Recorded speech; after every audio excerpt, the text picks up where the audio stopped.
Hello, bowling fans, and welcome to the Tenpin Puzzler set.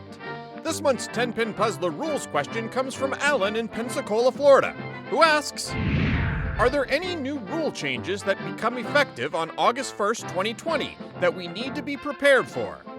Well, Alan, that's a great question, and there are a few significant rule changes that will take effect August 1st, 2020.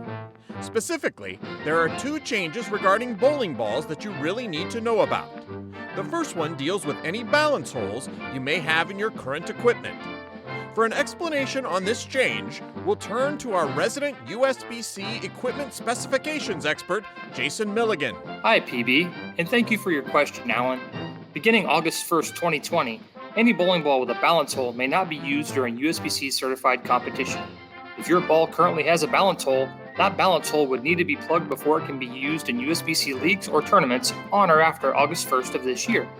Along with this rule, the static balance allowance was changed to 3 ounces side weight, 3 ounces finger thumb weight, and 3 ounces top and bottom weight.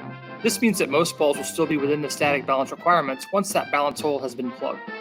These changes were announced almost 2 years ago, and since then we've allowed bowlers the option of using either the original drilling rules or the upcoming rules to give them plenty of time to both experiment with new layouts and to continue to use their current arsenal until these new rules were implemented. Thanks, Jason. The other equipment change for the new season deals with bowlers using all the holes drilled into a ball on all deliveries. Let's turn once again to Jason for an explanation on that change. That is right, PB. Any hole drilled at the ball must be used as a gripping hole on every delivery. If a bowler does not put their thumb in the ball, that ball cannot have a thumb hole in it.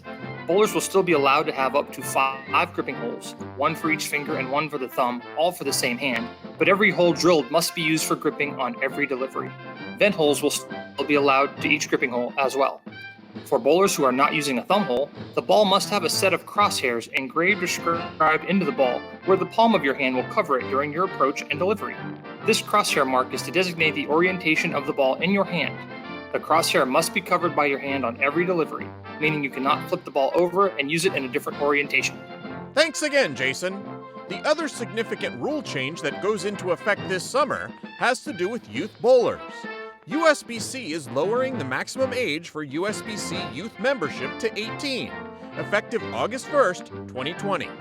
USBC youth membership policy will state that youth membership is available to individuals who have not reached the age of 18 prior to August 1st of the current bowling season.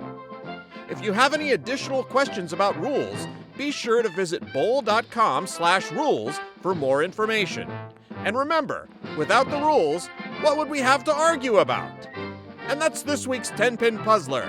This is PB Atkinson reminding you that if you have a rules question that you'd like us to answer on the show, email me at pbatkinson@bowl.com with 10-Pin Puzzler in the subject line.